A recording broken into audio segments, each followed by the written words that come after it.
What is going on, movie fans? We are very excited to talk to all of you today about the review that we watched. And as you guys, if you saw our show on Wednesday, if you haven't, go ahead and go back and go watch our Marvel Madness episode of, everything that's going on with Marvel over the last, week. So I don't want us to come across online as guys trying to speak about something that that's not our platform to speak on. But I do want to bring up the fact that this is an incredibly, incredibly powerful movie. And we want to be as respectful as possible about this and understand that we are not the ones to be the poster boys for talking about that. However, this is still an amazing movie, and I will talk about this until I'm blue in the face because it is fantastic. So with that being said, this movie is fantastic.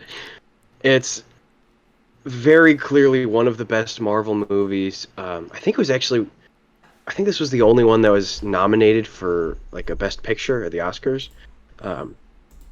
Don't quote me on that because I didn't fact check that, but I believe I remember that being the case. And it is 100% deserved. It's just great through and through.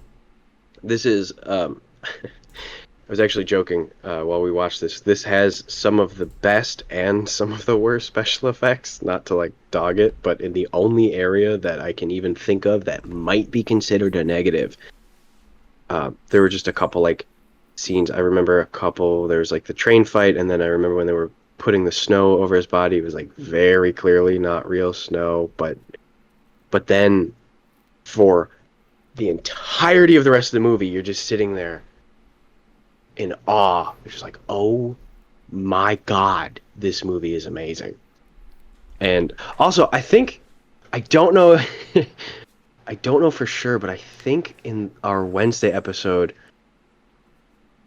did we say Warmonger? Or did we say Killmonger? I'm almost positive I might have slipped.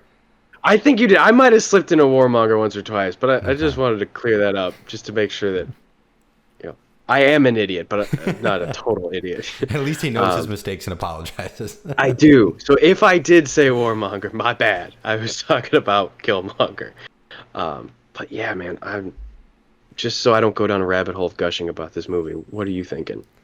And I do agree with you. This is one of my personal favorite Marvel movies, and I think a big part of it is something I mentioned in our last episode is, Marvel movies aren't going to try to make you think, and I can appreciate that. For the most part, they're just trying to have a good time, trying to have fun, and bring in characters you know and love. But this was definitely one of the first Marvel movies outside of maybe Doctor Strange that was like really challenged your intellect in part of the movies, just kind of really thinking about how the technology works and the science behind some of the things that are going on. Outside of, just like Tony Stark in his suit, just being like, I made a robot suit. Accept that. And we're like, all right, cool, we'll accept that. But, there's the vibranium and the science behind it, how it got here and what it can do, how it can heal people and make crazy, things just happen, and technology that they're able to use in the film. And it's so enjoyable because one of the first things in the movie, watching it back, I was like, oh, this was so cool. Like, could you imagine having this? Was when they were up in that, in like their spaceship per se, the however, whatever you want to call it, they're up in the air, and they're surveying the land below them with the trucks on the road, and it pulls up like little graphite gravel. I know it's like vibranium for those, but it looked like those little things you stick your face in when you were little, and like it showed like the imprint of your face, and that's what it looked like. And I watching that again, I was like, that is so cool. And then he picks up the car and can see who's inside and stuff. I'm like, that is insane. The idea behind that just blows my mind that someone came up with that to show how incredible the technology is in Wakanda there. And I really enjoyed that. And kind of back to what you were saying with, there's really nothing to gripe about this movie. There's a lot of great in it, but there is one scene, one quote in one scene in this movie that I kind of scratch my head at. I know how you mentioned the snow when they're doing the CGI for the snow. I'll be honest, didn't really catch that one. I'll have to kind of go back, and I'm sure if I watch it now, I'll be like, oh, okay. The one that It's just really a little on their hands. They're pushing Yeah. it, and then you see it like, That's fair. I guess that's snow. What is that? What are you Yeah. doing?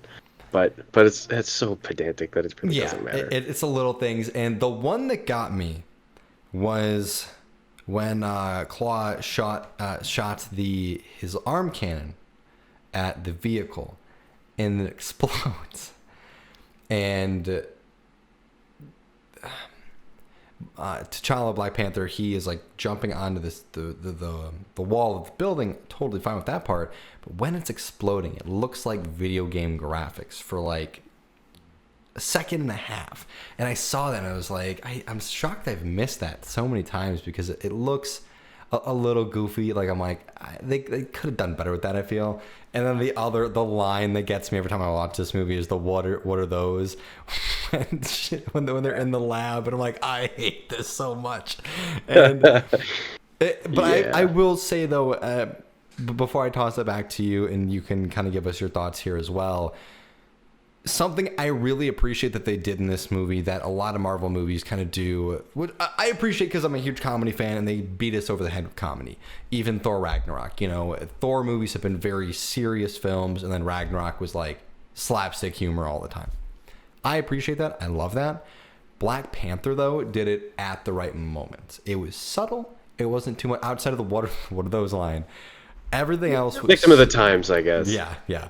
It was very subtle. It was little, like, I think one of my favorite lines was when Killmonger's character for Michael B. Jordan's character of Killmonger comes into the palace, the throne area, and I feel like you already know where I'm going with this.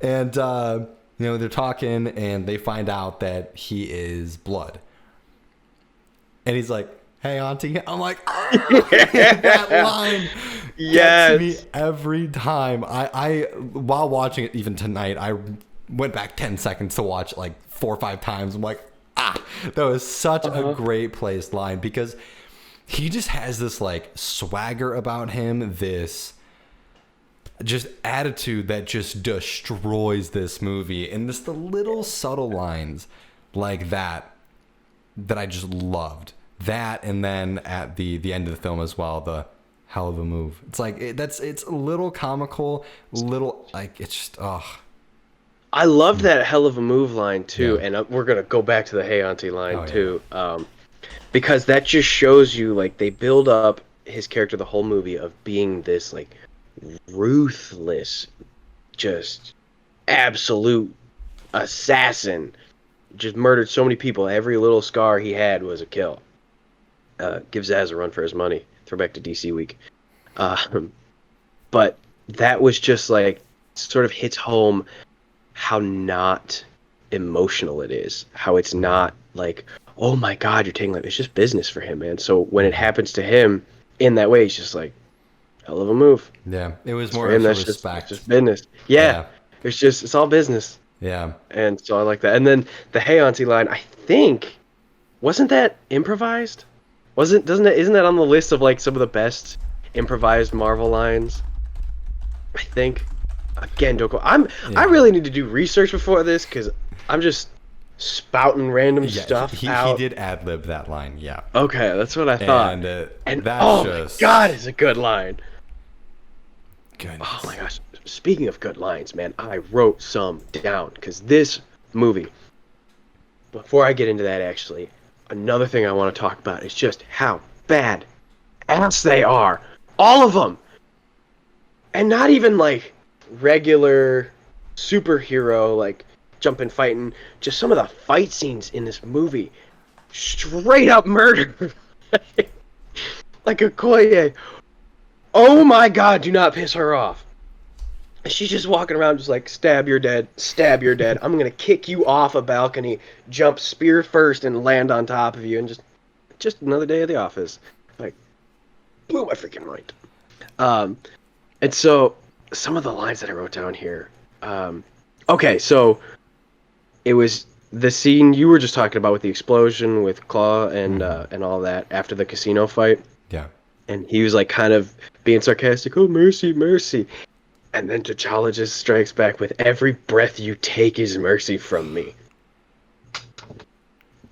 What? Yeah. That's so bad. Oh my god. I'm a sucker for a good line like that. Not like a CSI sort of like sunglasses off. Like here's the line. No, but just like this is how serious this is. Yeah. Because you watch that and you're like, oh shit, I think he's gonna kill him. And so stuff like that is always like, oh my god. A couple others. Another one from showing how awesome Okoye is when Agent Ross is there and they're interrogating him. And he's like, does she speak English? And she looks at him and goes, when she wants to. After she was just talking about how she's going to kill him if he touches T'Challa again. Oh my god. The Hey Auntie line is awesome. I'll save a couple of these for later because they're a little bit later on. But oh my god. Just nonstop badassery in this movie. And like you were saying, they save the comedy for when it's appropriate. It's not, they're not trying to be all slapsticky in a serious moment. It's kind of the opposite of what we were talking about with the New Mutants movie, where it feels forced and totally unnecessary. Yeah. Where here it's like, when everyone's just kind of farting around a little bit, you can laugh. When T'Challa and Shuri are in her lab and going over stuff, it's okay to be fun and funny because that's just a brother and a sister joking around because that's what they do. That's their relationship. Yeah. But you're not going to have, Adam West Batman quips in the middle of a very serious like war fight that they have. So respect to them for doing that. Yeah, I 100% agree. And to kind of, at least on my end, wrap up sort of the dialogue, the comedic moments of the movie. One of the characters that really surprised me that they threw in a little like comedy line for him was M'Baku. I know exactly. I have that line down too. It's like, I'll feed you to my children. I'm kidding, we're vegetarians. And I'm like, and then he just starts cracking up, and I'm like, I love him. I was gonna say, like, out of all the characters, I love Michael B. Jordan in this movie. He blows it away, almost steals the show, and so many of the characters are just fantastic in this movie. But M'Baku, he's like my dark horse, maybe favorite character in this movie. He's so intense. But then, like, when he needs to be, he is like, this is still, even though we're maybe not as accepted and everything, it's still like his place, his world, his, he wants to keep his tribe safe and everything. And he knows this is best for him, and the decisions he makes at the end and everything about that character. Whenever he's on screen, I'm just like, I am terrified of you and you're in a movie. So it's just, he's such a fantastically written character, and he does such a great job of keeping that balance of being such an enjoyable person to be on screen, but also be a little frightening. Totally. And throwback to what we were talking about with the Hey Auntie line, the grunts that they did when Ross was trying to speak up and everyone was just punking him with the grunts. Yeah. Totally improv too. And it just works, man. Oh my god. Shut down a CIA agent just by grunting, and everyone was just like, I'm just going to shut up now because this is clearly not my space. And then follow up with your line with the vegetarian thing. Yeah. I wrote that down. He's grunting, and then he says, you cannot talk. One more word, and I'll feed you to my children.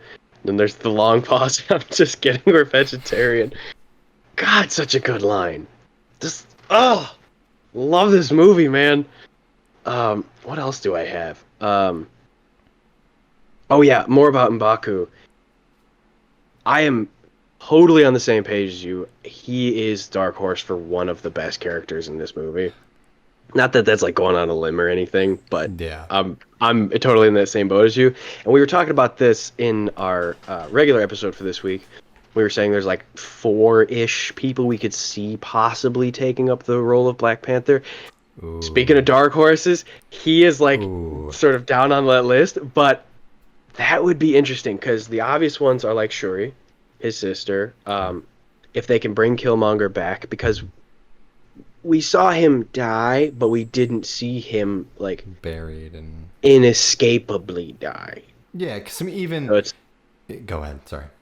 no, I was just saying because it's we didn't see a situation where it's impossible for them to come back. They could very easily have just sat there, watched the sun, and then maybe he passes out, maybe he doesn't. They bring it back. Maybe 1,000 different ways they can do it where he's not really dead. He's only mostly dead. Throwback to first episode. Favorite movie. One of my favorite movies. So I could totally see them doing that. Shuri would be awesome. Okoye, maybe. I don't think so. She's kind of a long shot, but my God, is she a badass? So I would have no problem with that. And then a couple Dark Horse, I could see maybe M'Baku, and then maybe Nakia too, because she's a badass in her own right too. I think that's one of the most interesting ones. I mean, I love M'Baku as to see him take over the mantle as Black Panther because again we saw him kind of get the redemption to the just the Wakanda tribe of just everyone there. It seems like he redeemed himself for kind of seeming like being kind of the jerks on the outside of the outskirts, and I think that could be a way they can kind of tie in the character from there. And as we brought up with Killmonger, T'Challa was thrown off of a mountain after being stabbed and impaled, landed after hundreds of feet into a river, still lives. Up by a fisherman and put in the snow. Yeah, put in the snow like that. That's more crazy than, okay, Killmonger was stabbed. Science, they're right above the lab. Yeah. They could make it work if they wanted to. Exactly. So I'm curious what they're going to do with the character. I'm sure there's not going to be anything super soon. It probably will be, maybe 6 months to a year before we really get any news about it. We'll kind of, everyone needs a little time to mourn with what happened. Yeah. So this is not the time to be, filling roles or anything like that. This is still Chadwick Boseman's role. He is still the Black Panther until the studios are sort of forced to change that. Yeah, because honestly, to me, it's less about the studios trying to make money off the character of Black Panther. It's more the character of Black Panther deserves more screen time. It is a very 100%. Important character, and there is so much they can still explore. And it's not even a again, to me, it's not a cash grab. It's more of a let's respect the community. The community deserves more of Black Panther to explore everything that we could. So 100%. Yeah. And so, like you said, it'll be a while before we see sort of the next steps that they take. Yeah. But speaking of Killmonger, and at the end there, probably the most powerful line in the movie was when he says, "Just bury me in the ocean with my ancestors that jumped from the ships because they knew death was better than bondage." That line hit me, and like I said at the beginning of this, I am very clearly extremely white. This movie and these lines that we're talking about, we are not the people that they're supposed to move. This movie wasn't made for us. You know what I mean? But my God, what an amazing, powerful, incredible line. And like I said, it's just that was the one line I skipped back and I had to hear that again because I was like, Jesus. And so I can't even begin to imagine what this movie and what those moments were like for anybody who is even remotely closer to this movie. I mean, for Black people in general who are watching this movie to finally have a star and a voice and a movie and a superhero and everything that this movie does and does well. It's just I it left me kind of speechless, honestly. And again, I'm not trying to to be a voice here because this is not my place to speak on. But my God, is this a very good, very powerful thing that they made? And it's a freaking superhero movie, man. I mean, he's just in the Marvel universe, and everyone was just like, "Oh, cool, another Marvel movie." And then this hits, and you're like, "I don't think anyone could have done anything any better." So I have to sit back and applaud them for that, man, because that's just awesome. Yeah, and I mean, there are things that, I've watched this movie 5 to 10 times at least now, and there are, lines and moments in the movie that do go over my head because, I mean, again, cultural differences that I, you know, don't get to experience and appreciate as much. And thankfully, due to movies and the entertainment industry, things like this can kind of help bring some people together because, like myself, I mean, thanks to this movie, it made me want to like look up things a little bit more research and kind of like wow, is this really like what the culture, certain cultural things come from, and it's really interesting to kind of see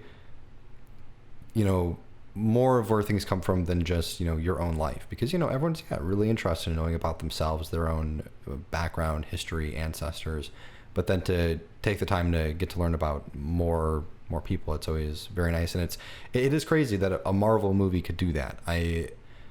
And that's kind of the big thing, like to step back and look at this movie more than just every movie can be a fun superhero movie, but this movie can change the way you think and change the way you view people, which I think is very important. Yeah. And it's amazing that comes from a place like this, because you and I will never know what that's like to struggle or to. We're privileged white kids. I mean, that's just what it boils down to. I'll never know the struggles of being black in America or in the world, and this movie just kind of goes, you know what, you fucking take a look, because this is serious, and it is a movie, and it is a superhero movie, and it is uh, kind of I mean, it falls into what Marvel's been doing, and I don't want to get on a platform and preach, because like I said, this is not for us to preach about, but man, it's just, yeah, it just, wow. Well, I do think that pretty much wraps it up for us for our Black Panther review. Well, and on a high note like that, right? Yeah. A real I mean, chipper tone that we got there. Well, I mean, sometimes everything doesn't have to be, all happy and sappy and stuff when we end our shows. I mean, sometimes, it's good to, take a step back and just, appreciate everything. So, Yeah. but no, and honestly, this was really fun. I really love this movie a lot, and it was kind of nice to, just go and re-experience it again and try to take a look at it in different, different angles with, everything that did happen with Chadwick Boseman and just everything kind of going on as well. So, any little final thoughts before I send it over to wrap it up today? Not much, man. I think we covered all that. It's just very important to remember that kind of stuff, especially with what's going on right now and what's always been going on. And losing Chadwick Boseman is awful. And there's just, it's not a yeah, but it's not like, well, it just sucks. And it's gonna suck for a long time. So I wish everyone who's going through a personal loss of him or someone like that the best. And I know we're getting kind of deep for a movie show, especially on a review episode. But yeah, that's all I got for you, man. Anything else you want to? I mean, for some like just lighter stuff as well. I mean, as some of you will know, and from like the Instagrams and stuff, I got all these like little superhero tattoos and video games and all that kind of stuff. So I've been trying to figure out what I want to do for my next one. I have an appointment set up for September 25th, and I've been like what am I going to do? I was going to do Wolverine and Scorpion, but I think now I have this really cool photo of a little chibi Black Panther. So I'm thinking I'm going to probably get that like right here. So I'm super excited for that. Okay. All my tattoos I get are kind of like in celebration for the most part. For myself, it was Moon Knight getting announced, Deadpool movie, like the second one coming out, Borderlands 3 coming out, and like just all these different things are pretty much all celebrations in one way or another. And I think this is going to be kind of cool little like celebration of Chadwick Boseman. So Totally, man. super I like excited that. to share that with everyone. And yeah. But all right, Alex, where can the wonderful people find us? Well, if you haven't heard yet, we are everywhere. The Facebook, the Instagram, the Twitter, the YouTube, the every podcasting platform, the everywhere. You can Google us. We're on the Google. Everyone's on the Google. There's nothing to brag about. But whatever your social media platform of choice is, check us out on there. Give us a like. Drop some comments. We love interacting with our fan. And Thanks, Mom. and so yeah, just let us know what you think. If you like Black Panther, which I assume is everybody who's ever seen it, let us know what you thought of the movie. And yeah, like I said, if you're listening to us anywhere you can find a podcast, Anchor's got that hookup. If you're looking to sport some merch like us, we're always rocking the merch. You know where to find that. Spreadshirt. Go on there, man. Oh, yeah. I think that's all the people. Is there anywhere else that people can find us other than giving out our addresses? To start that's going to be one. But just kidding. Just a couple of things for us is as we've mentioned, actually, when the show drops, the merch sale will currently be going on, 10% off everything on our site for spreadshirt.com/thenerdchambers. Some other kind of like a little housekeeping news. Myself and Manny, the other co-owner of the Nerd Chambers, we actually are currently working on getting our site a little renovation. So you should see some kind of cool stuff with nerdchambers.com coming up pretty soon. And yeah, we're super excited to share that with everyone. But yeah, it's been a fun show. We're excited to see you guys next week.